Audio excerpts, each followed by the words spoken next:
Hey guys, welcome back to Let's Play Final Fantasy VIII. This is going to be the tutorial episode.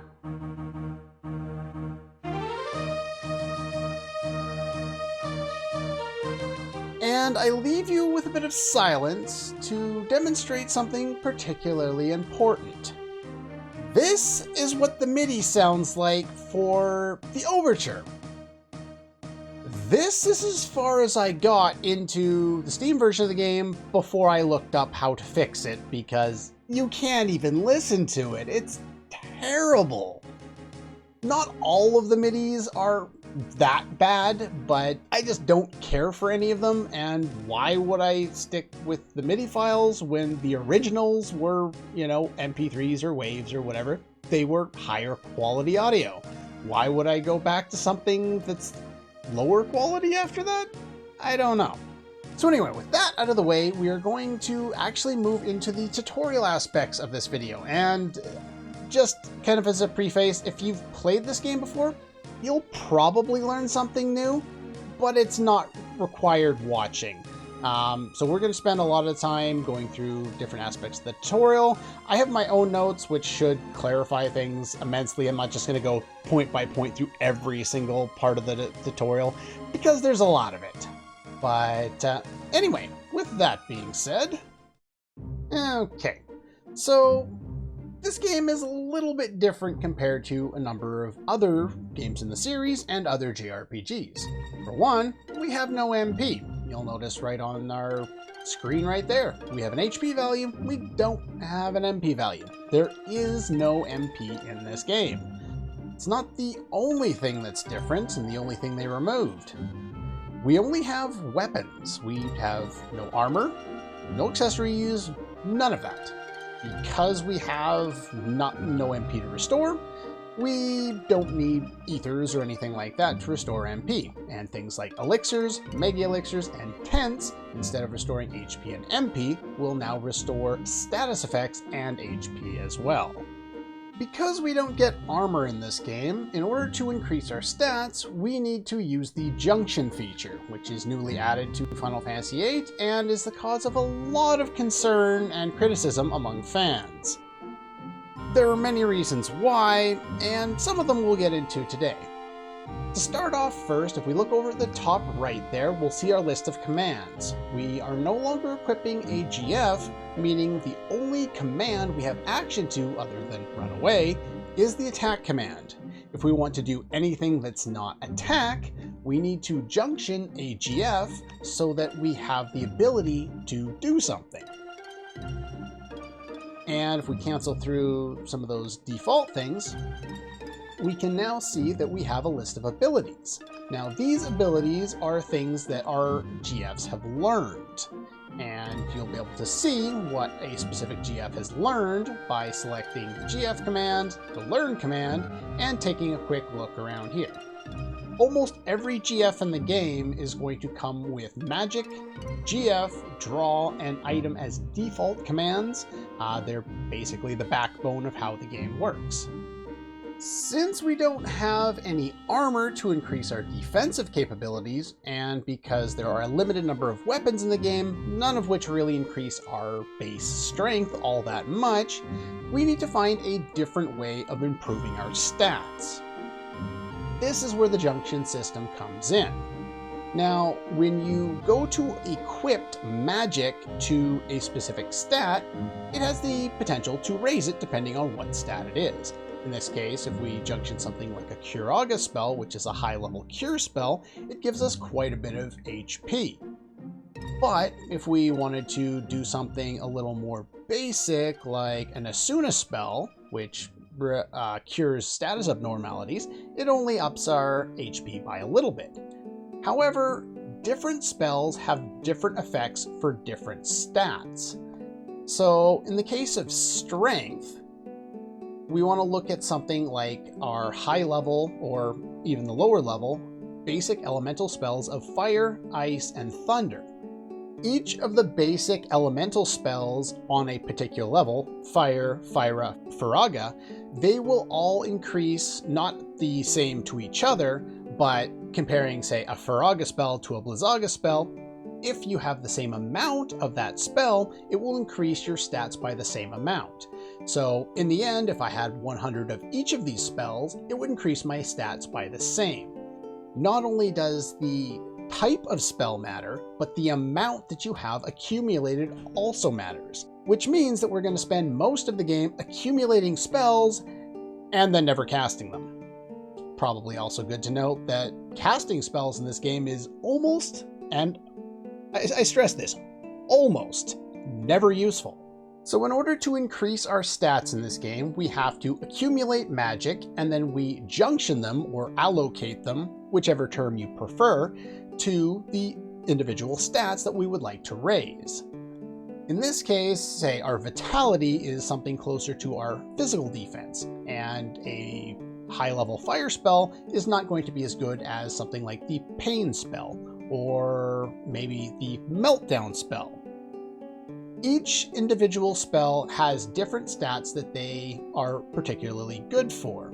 Something like strength doesn't get as much from something like meltdown as, say, a pain spell or a Faraga spell. But the thing is, if you look at those same spells, meltdown is the best for vitality. Now, the reason for this will be explained when we actually find these spells in the actual game.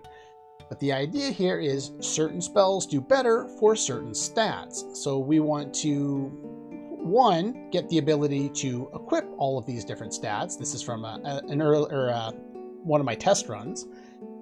And so we want to be able to accumulate higher stats by getting more amounts, with a maximum of 100, spell charges for each spell. And we want to get more and more powerful spells because they junction better and increase our stats more. This has the ability to help us increase our stats, but also not tying those stats directly to our experience levels. The level of our character, in this case 21, doesn't really have a huge imprint on our base stats. There are ways around this, and I will get into those when we find specific abilities later in the game. But for now, we just have our basic stats. HP does exactly what you think it does. It increases our health. Strength increases our physical damage. Vitality increases our physical defense. Magic increases our magic damage, including the amount that we can cast the cure spell. It has some other features I'll get into momentarily. Spirit is our magic defense. Luck does a number of things. Our hit percentage is our hit percentage. In Squall's case, and in any case of someone with a gunblade, it'll always be 255. For whatever reason, they gave them perfect hit percentage, so they can never miss, even under blindness. Evade is your base evade stat. Increasing this will mean you evade more attacks. Speed is tied to evade, but by itself, it influences the amount of turns you get compared to your opponents. In addition to this, if we press over to the left, we have the ability to set up elemental attacks so that instead of equipping, say, an ice brand, we just need to go over here and we need to select the Blizzaga spell, and we will get Blizzaga or ice on our elemental attack. We can also do the same thing and protect ourselves from a specific element. Again, these are all going to be tied to the amount of a particular spell charge that we have. Additionally, we also have status protection and status attack, so we can junction something like sleep to our attack because we don't get the slumber blade from previous Final Fantasy games. We can also protect ourselves against things like confusion, which will make our times fighting certain cancerous enemies a lot easier. In order to obtain magical spell charges, we need to draw them. There are a number of ways we can do this. One such way is from an enemy. When we are in combat, we can choose the draw command, select a target, and then we have a choice of spells. These will be different depending on the enemy and the enemy's level, which we'll get into later. When you select a particular spell, you can choose to stock it, which means you'll get somewhere between 1 and 9 spell charges when the command is used in battle, and we will accumulate those toward our total. Or we can draw and directly cast the spell. Now, Spells that are casted via this method are very random, and if you were to accumulate or stock these spells and then cast them directly, they would be more tied to your magical stat and much less random. So drawing and casting is good if you need a spell that you don't have and you need to cast it right away. But it's also got a drawback because the amount can vary very much. The amount that you can draw using the stock command is a direct correlation between the difference between your magical stat for that character and the magical stat for the enemy. The higher your magic is compared to the enemy's, the more of the stat or the more of the spell charge you will draw. So if you have a really low magic stat, you might either fail to draw, meaning you get 0, or only get 1 or 2. But if you have a really high stat, you're more likely to get 9 spell charges, the maximum amount in battle. Another way of gaining spell charges is by drawing from field draw points. These are these purple swirling lights that you find pretty much everywhere. Here, you generally get between 6 and 15 spell charges. However, there are different forms or different levels of how many spell charges have been recharged in a draw point, because these will recharge based on the amount of steps we take throughout the game. If it's less or if it hasn't recharged fully, usually it will appear as a more pale color. Sometimes that's not obvious, but in this case it wasn't. I got between 1 and 5, meaning that I probably got the lower end of the spectrum, or I just happen to have really bad luck with the amount of magic stat that I have. Draw points are also available on the map, and when you try and find it on the world map, chances are you're going to get between 1 and 5. For whatever reason, the ones on the world map have a much lower stock that you can actually draw out of them at any given time. These ones also recharge by the amount of steps taken, not the amount of time on your file, which is a common confusion people tend to have about this game. If you happen to get a spell that you don't want and you want to get rid of it, you open up your menu, select the magic option, select the character, select either the use or the exchange command, and then press the square button.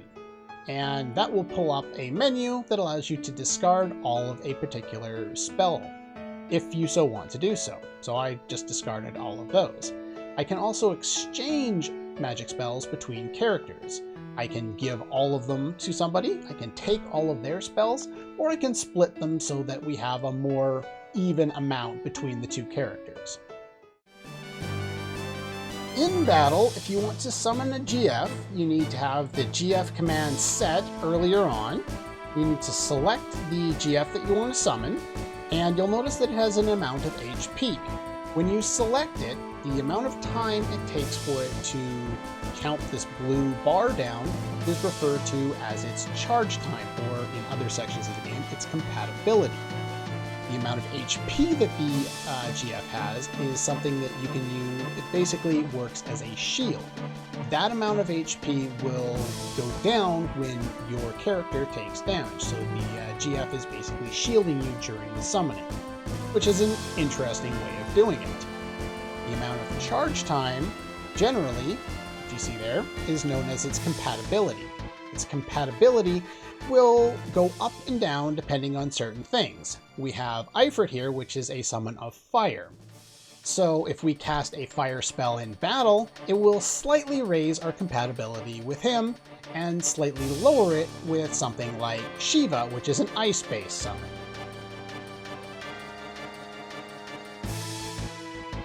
There are also items that you can use to directly influence the compatibility level of your GFs, and compatibility levels are based on the individual character. So if we go into the GF ability, we select Ifrit, we'll notice over on the right there that we have a compatibility list. The higher you have on your compatibility with a particular character and a particular summon, it's different for each summon, by the way, the faster your charge time and the faster you're able to get that summon off. One interesting note on the fact that the GF will shield you during summoning is when a demi spell, which is a gravity-based spell, meaning it will take off a percentage of your HP, is cast on the character that is summoning a GF, it uses the character's HP as the base for casting the spell. Normally, a demi spell will never be able to kill you.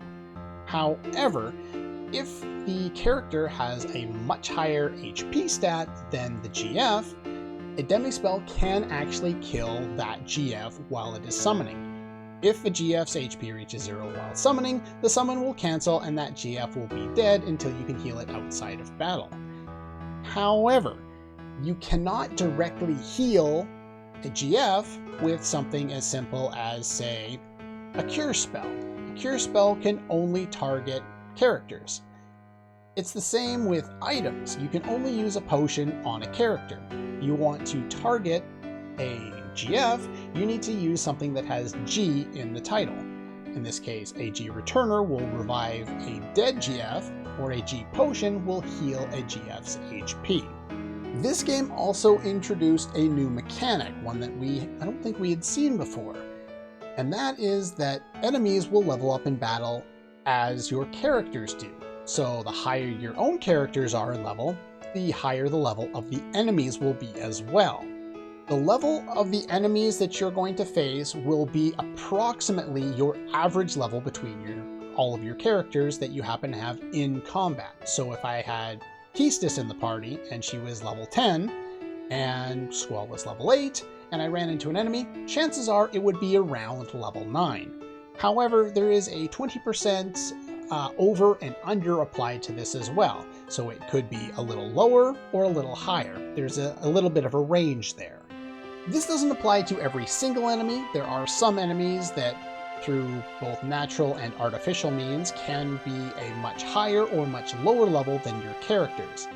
The amount of experience points that you gain from an enemy is based off of what enemy it is, but also what level it is. The higher the enemy's level, the more experience you get. The lower the enemy's level, the lower the experience you get. And if you damage an enemy in battle and then run away, you will gain the percentage of experience based on the percentage of damage dealt to the enemy. So if you deal 50% of the enemy's HP and then run away, you gain 50% of the experience you would get for killing the enemy. You don't get the drops though. As you can see, GFs also have an experience table just like our characters do. GFs gain experience based on the same experience points that we gain. A GF will obtain the same amount of experience that a character gets, assuming only one GF is junctioned to that character. If you have more than one, you need to divide the amount of experience that you would have gained for one by the amount of GFs. So if you have 2, you divide it by 2. If you have 3 GFs, divided by 3, etc. Now, while that's interesting, there are some more interesting aspects to how GFs gain experience. GFs will continue to gain experience and AP even if they are junctioned to a dead character. This doesn't make any sense at all, but that's the way it works.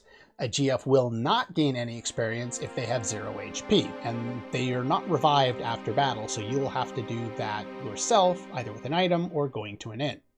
GFs, on top of earning experience to level up directly, also earn AP.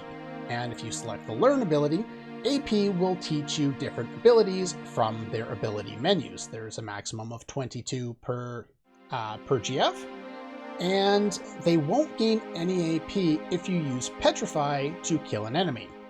Otherwise, they will get the AP.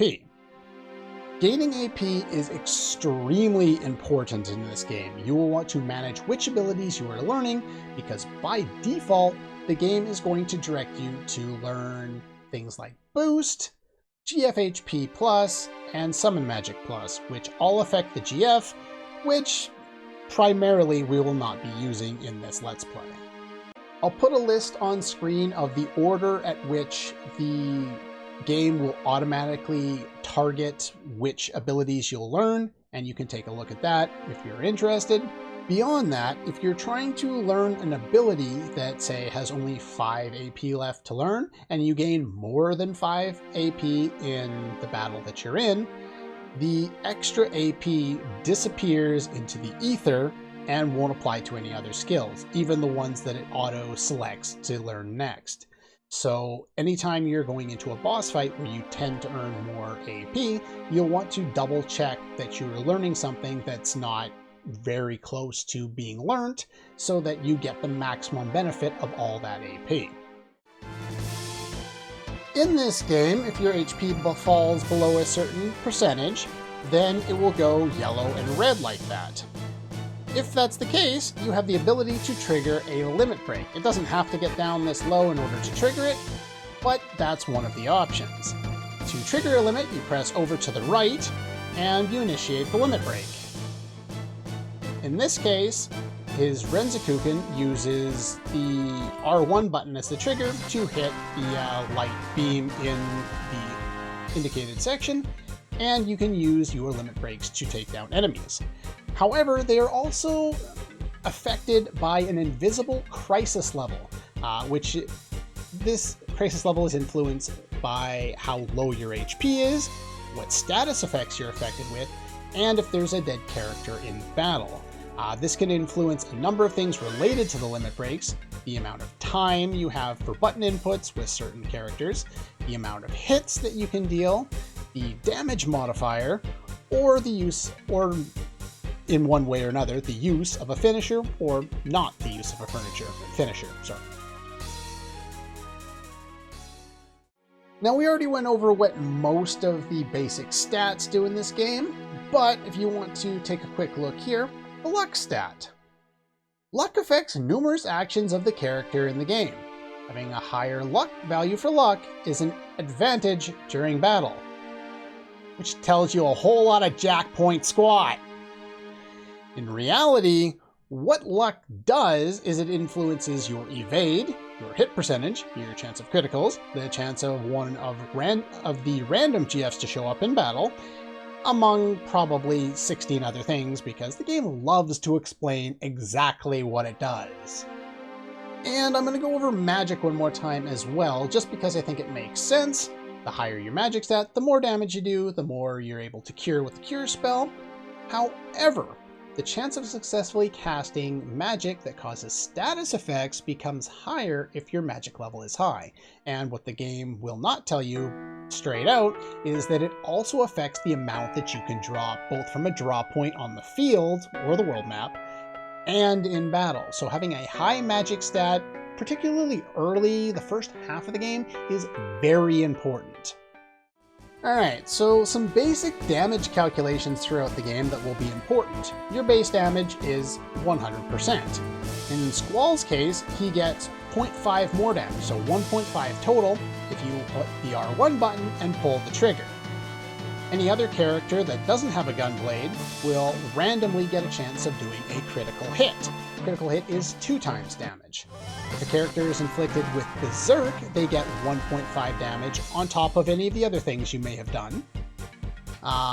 If the target is hit from behind, which we haven't back attacked an enemy yet, but if we back attack an enemy and hit them from behind, we deal double damage there as well.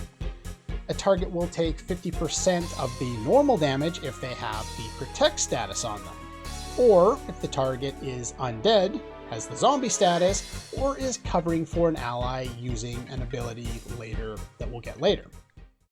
You will take 0 damage if the target has the invincibility or peerless stat on, or if they're in the defend status. If you're in the defend status, you also take 50% less damage from magical attacks, though it won't be 0. You also take 50% less damage from magical attacks if you use the shell status. Another aspect to combat that influences our damage is our elemental attack damage. In this case, our elemental attack damage, you'll see a percentage there on our elemental attack. The percentage there is the percent more damage you will deal to an enemy if they are weak to that particular element. Status effects can also be junctioned both to defense, to protect yourself against things, but also to attack. Do note that if you protect yourself from something, say Berserk, and then another character casts the Mad Rush ability, which inflicts the Berserk status, this will not protect you from the Berserk status in that case. There are a number of situations where this will happen. If they are important enough and, if they show up over the course of this game, then I will let you know when we get to those particular points. As far as our status attack goes, there are a number of things we can do. We can cast Sleep with our attacks, Blind, Silence, Confuse. Generally, the most useful ones that seem to affect the most people or most enemies and seem to be the most valuable to us are the Sleep status, which seems to hit most enemies in the game, and the Drain status, which basically turns your normal attack into a draining, healing ability. Obviously, be aware when fighting undead enemies, but these are both really effective ways of doing things. In fact, if you combine the Drain spell with an ability called Dark Side later in the game, which steals a little bit of your HP in order to deal more physical damage, you can actually gain up to 3 times the normal damage with very little negative effects because you'll heal back most of the HP that you would have sacrificed to use the maneuver. Very effective. The elemental attack, on the other hand, isn't usually as useful. If you know ahead of time what a particular boss is going to be weak to, junction it.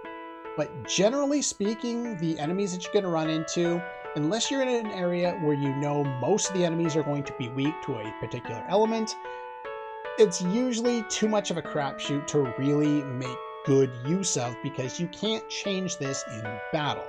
As far as status effects and elemental effects, there are a lot of them. There's a nice easy way of going through them here.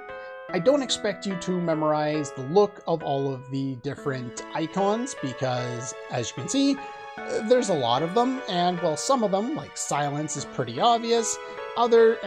Poison's pretty obvious too. Some of them don't really make a whole lot of sense.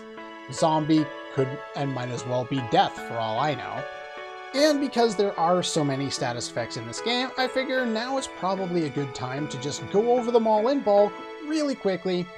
KO. It's got a really nice setup in here. I'll show you how to get there if you're interested. You go down to the tutorial, into the information, select your basic terms, select status type, and you can go through all of these different statuses if you're so desired. It's nice because it gives you an obvious way of removing specific stats. You can use magic, you can use items, you can use commands. There's lots of different ways to heal death. It's pretty obvious what that does.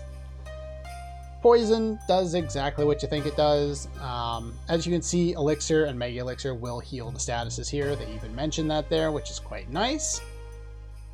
Petrify will neglect or disable your character from gaining experience at the end of the fight. If your character is petrified, and if you petrify an enemy to death, then you won't gain experience or AP for that guy either. Darkness cannot affect anyone with a 255 hit percentage, which in this case is just Squall, but it's very nice to have that. Silence prevents you from using magic, or I believe even the draw command or the GF command in battle, so that will be a bad thing to happen. You don't really want that because you usually want to be able to draw and cast spells. The zombie status, as I talked about before, will make you take less physical damage, but you also get damaged by recovery magic, so it becomes difficult to heal those characters unless you remove the status. Sleep does exactly what you think it does. Some status effects, as you can see with the removal abilities on this one, will just be over after a certain amount of time. Some will maintain into your status screen after the fight as well. Those are permanent status effects. In order to get rid of them, you need to heal them with items or with abilities in battle. Berserk, you lose control and you fight and you gain additional damage. You will only use your normal attack though. Haste, basically you go faster. Unfortunately, this one also runs out. Slow, the opposite of haste. stops you right away. Again, some of these are restored by stopping or by an amount of time elapsing in battle. Regen or Regen will also disappear over time, gradually restores your HP in battle. Protect, as we've already talked about, protects you from physical damage. Shell protects you from magical damage. Reflect reflects spells back to the enemy. The Aura spell is different and new. The Aura spell is the other component that I didn't talk about in terms of the crisis level for limit breaks. Aura is the fourth influencing factor to that. If you have the Aura status effect on you, you'll also have a higher chance of getting your limit, even if you have high HP. But if you have, say, really low HP, the Aura status on, and, I don't know, darkness or something like that, you have a much higher crisis level, meaning you have a higher chance of getting a good benefit out of using your limits as opposed to a more average one. The Curse ability is the opposite. It disables limit breaks. An interesting note is the Pain spell that I talked about earlier has the ability, when on status attack, to inflict poison, darkness, and I believe silence. And in defensive mode, it also gains the ability to protect you against Curse, which I'm not exactly sure why. Seems kind of odd. Doom is exactly what you think about it. It's Death Sentence, Doom from every other game. Invincible or Peerless is a status that means you won't take any damage, but you also can't change status. Meaning if you want to combine the Invincible status with the Aura status so that you get limit breaks while being invincible, you need to cast the Aura spell first and then the Invincible spell. I do note here we have Hero Trial and Holy War Trial. The in-game description of those items says that it will sometimes work to give you the Hero and the Holy War effects, which are invincibility. However, they're bugged and they work 100% of the time, so don't worry about that. Okay, and we also have Petrifying, which is basically a slow petrification. Again, it's like Doom, it's got a timer. Not really a whole lot to that. The Float status does what it's done in every other Final Fantasy game. Makes you immune to Earth-based attacks, and you don't take damage on damage floors, which I don't think there are in this game. Confuse stat will make you use commands against both enemies and allies. This is something you really don't want to happen. It's a very bad time, especially when you get some really powerful characters later in the game. The double ability is nearly useless because it allows you to cast 2 spells at once. You'll notice that there is no multi-targeting of spells in this game. In order to target everyone, you need to, or more than one enemy or character, you need to use the double or triple spells, which allow you to cast multiple spells in a single turn. The problem with this is it requires you to cast spells in battle, which we almost never want to do. There are uses for it, there's just not many. The Defend stat, as I said before, reduces physical damage to 0 and magical damage by 1/2. Can only be done with the Defend command, which we will gain access to later. And the Vitality 0 stat is a little bit of a misnomer. The Vitality 0 stat reduces your Vitality to 0. What the game doesn't tell you is it also reduces your Spirit to 0, meaning it reduces the physical defense and magical defense of the target, meaning it is one of the best things to cast on a boss, and pretty much no enemy in the game is immune to it. It's super levels of broken. That is pretty much it for the basic tutorial of Let's Play Final Fantasy VIII. If there's anything that I have said that has been confusing, I haven't gone over cards at all. I kind of went into that in the last episode, so that should be explained relatively well. If you have any questions about that, how certain things in this game work, anything to do with combat or cards or anything like that, let me know. Okay, so one other thing of note is if we go into our ability setting and we've learned some new abilities, we'll see some other things there. So we're not always just going to have draw, magic, GF, and item. Later on, we'll learn other abilities, as the previous 2 I've mentioned, The Mad Rush ability, the use of this on an ally will go through 100% Berserk protection, so don't expect to cheese through it by giving yourself free haste and protect. And the Dark Side ability, which I talked about before, which does a lot more damage than your basic attack, so that is also a benefit to use. However, this game also has a Mug ability. Now, the Mug ability is different than in some other games because there's no basic steal command. In order to steal, you need to use the Mug command, which means you need to attack and steal at the same time. If you successfully steal from an enemy, you will not get a normal drop from them. The Mug chance is based on your character's speed stat, not their luck stat, as logic would dictate. That's mostly it for the basic tutorial. There are plenty of other things I could go over, refining of cards and how to prepare with certain spells, junction to certain stats. There's lots of things I can do. Most of the rest of the stuff that I haven't covered, I believe the best spot to do that is over the course of the game. This is just more of a primer to catch everybody up so that we all have a basic understanding about how this battle system works. And yeah, that's pretty much all for this one. One other thing of minor note, if you want to do a soft reset like you would on the original PlayStation by doing Start, Select, L1, R1, L2, R2, it doesn't work. See? It doesn't work. On the PC port, you need to hold down Control and then select the R button. Sometimes it'll put the glitchy image in there. I don't know why it does that, but it does. But anyway, that's pretty much all for this tutorial. Next time, we're going to get back into the actual plot, and we're actually going to get some stuff done. If you have any questions about music mods, or Lunatic Pandora mod, or Angel Wing Project, or any of that stuff, I can try and answer your questions in the comments, but I would also kind of direct yourself over to the Steam discussion pages, because that's where I found the vast majority of the information I gained about how to use all these mods in the first place. So that's a big part of the help that I had, so I would recommend you guys check that out as well. But anyway, that's all for this one, and I'll see you guys next time.